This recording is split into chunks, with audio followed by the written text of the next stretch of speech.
नमस्कार सबैलाई, तपाईहरुलाई मेरो YouTube च्यानलमा हार्दिक स्वागत छ। यदि तपाई आफ्नो जीवनमा केही ठूलो गर्न चाहनुहुन्छ, आफ्नो सोच परिवर्तन गरेर सफलता हासिल गर्न चाहनुहुन्छ भने यो भिडियो तपाईको लागि नै हो। आजको भिडियोमा हामी कुरा गर्नेछौं कसरी सही सोच, बलियो इच्छा र निरन्तर प्रयासले तपाईको जीवनलाई पूर्ण रूपमा बदल्न सक्छ। त्यसैले यो भिडियो अन्त्यसम्म हेर्नुहोस् किनकि यहाँ साझा गरिएका कुराहरूले तपाईको सोच्ने तरिका नै परिवर्तन गर्न सक्छ। चलौं सुरु गरौं। कहिले तपाईले सोच्नु भएको छ किन केही मानिसहरू सामान्य अवस्थाबाट उठेर असाधारण सफलता हासिल गर्छन्? उनीहरुसँग के फरक हुन्छ? धेरै पैसा, ठूलो पहुँच कि भाग्य? साँचो कुरा के हो भने सफलता बाहिरबाट सुरु हुँदैन। त्यो सुरु हुन्छ तपाईको सोचबाट। नेपालको एउटा टाढाको गाउँ सम्झनुहोस्। त्यहाँ एउटा केटा छ जसको जीवन धेरै साधारण छ। घरमा पर्याप्त सुविधा छैन, पढ्नका लागि राम्रो वातावरण छैन, तर उसँग एउटा कुरा छ, उसको सपना। ऊ इन्जिनियर बन्न चाहन्छ। अरु मानिसहरूले उसलाई भन्छन् कि यो सम्भव छैन, तर ऊ ती कुराहरूलाई आफ्नो सत्य बनाउँदैन। ऊ हरेक दिन सानो उज्यालोमा बसेर पढ्छ। उसले आफ्नो परिस्थितिलाई दोष दिँदैन, बरु आफ्नो भविष्य निर्माण गर्न ध्यान दिन्छ। समय बित्दै जान्छ, संघर्ष जारी रहन्छ र एक दिन ऊ सफल हुन्छ। उसको जीवन मात्र होइन, उसको परिवारको भविष्य पनि बदलिन्छ। यो कुनै भाग्यको खेल होइन, यो स्पष्ट लक्ष्य, बलियो इच्छा र निरन्तर प्रयासको परिणाम हो। पोखराको एउटा सानो चिया पसलमा काम गरिरहेकी एक महिलाको कथा पनि यस्तै छ। सुरुमा उनको पसलमा ग्राहक कम हुन्छन्। आम्दानीले दैनिक खर्च धान्न पनि गाह्रो हुन्छ, तर उनी हार मान्दिनन्।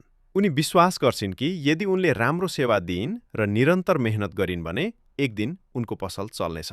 उनी हरेक दिन सुधार गर्छिन्, ग्राहकसँग राम्रो व्यवहार गर्छिन् र आफ्नो कामप्रति इमानदार रहन्छिन्। बिस्तारै मानिसहरू उनको पसलमा आउन थाल्छन्। आज त्यो सानो पसल उनको परिवारको मुख्य आधार बनेको छ। जीवनमा सबैभन्दा ठूलो परिवर्तन बाहिरी परिस्थितिले होइन, तपाईको भित्री सोचले ल्याउँछ। तपाईले आफूलाई के भन्नुहुन्छ, त्यसले तपाईको दिशा निर्धारण गर्छ। यदि तपाईले बारम्बार भन्नुभयो कि म सक्दिन, तपाईको मनले त्यसलाई स्वीकार गर्छ। तर यदि तपाईले भन्नुभयो म प्रयास गर्छु, म सिक्छु, म अगाडि बढ्छु, तब तपाईभित्र नयाँ ऊर्जा पैदा हुन्छ। ललितपुरकी एक युवतीले औपचारिक रूपमा ठूलो कलेज नगए पनि उनले आफै नयाँ सिप सिक्ने निर्णय गरिन्। उनले इन्टरनेटबाट वेब डिजाइन सिकिन्, साना कामहरूबाट सुरु गरिन् र कहिल्यै रोकिएनन्। आज उनी अन्तर्राष्ट्रिय स्तरका ग्राहकहरूसँग काम गरिरहेकी छन्। यसले देखाउँछ कि ज्ञान र निरन्तर अभ्यासले जीवन परिवर्तन गर्न सक्छ। जीवनमा समस्या आउँछन्, तर ती समस्या नै अवसर पनि हुन्। फरक यति मात्र हो कि तपाईले त्यसलाई कसरी हेर्नुहुन्छ। पहाडी क्षेत्रमा किसानहरूले कठिनाइलाई समाधानमा बदल्छन्। युवाहरू नयाँ आइडिया ल्याउँछन्, नयाँ काम सुरु गर्छन् र आफ्नो बाटो आफै बनाउँछन्। सपना मात्र देख्नु पर्याप्त हुँदैन, त्यसलाई पूरा गर्न स्पष्ट योजना चाहिन्छ। जब तपाई सानो सानो कदम चाल्न थाल्नुहुन्छ, तपाईको लक्ष्य बिस्तारै नजिक आउन थाल्छ। जीवनमा निर्णय धेरै महत्त्वपूर्ण हुन्छ। धेरै मानिसहरू डरका कारण निर्णय लिन सक्दैनन्, तर सफल मानिसहरू पूर्ण अवस्था नहुँदा पनि कदम चाल्छन्। उनीहरूलाई थाहा हुन्छ कि असफलता अन्तिम होइन, त्यो सिक्ने प्रक्रिया हो।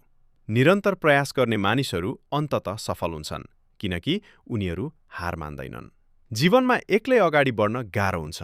जब तपाई सकारात्मक सोच भएका मानिसहरूसँग जोडिनुहुन्छ, तपाईको ऊर्जा र आत्मविश्वास बढ्छ। अन्ततः सबै कुरा तपाईको विश्वासमा आएर रोकिन्छ। तपाई जे सोच्नुहुन्छ, तपाई त्यही बन्नुहुन्छ। धनी बन्नु भनेको केवल पैसा कमाउनु होइन, यो आफ्नो सोचलाई विकास गर्नु हो, आफ्नो क्षमतालाई प्रयोग गर्नु हो र आफ्नो जीवनलाई उद्देश्यपूर्ण बनाउनु हो। आजबाट सुरु गर्नुहोस्, सानो भए पनि सुरु गर्नुहोस्। विश्वास राख्नुहोस्, निरन्तर प्रयास गर्नुहोस्। एक दिन तपाई पछाडि फर्केर हेर्दा तपाई आफै चकित हुनुहुनेछ, तपाई कति टाढा आइपुग्नु भयो भनेर। यदि तपाईलाई आजको भिडियो उपयोगी लाग्यो भने यसलाई लाइक गर्नुहोस् र आफ्ना साथीहरूसँग पनि शेयर गर्नुहोस्। यस्तै प्रेरणादायी र उपयोगी भिडियोहरू हेर्नका लागि च्यानललाई सब्स्क्राइब गर्न नबिर्सनुहोस् र बेल आइकन पनि थिच्नुहोस् ताकि नयाँ भिडियोको सूचना तपाईले तुरुन्त पाउन सक्नुहोस्। तपाईको एक सानो सपोर्टले हामीलाई अझ राम्रो सामग्री बनाउन प्रेरणा दिन्छ। अन्त्यसम्म हेरेकोमा धेरै धेरै धन्यवाद। फेरि अर्को भिडियोमा भेटौँला।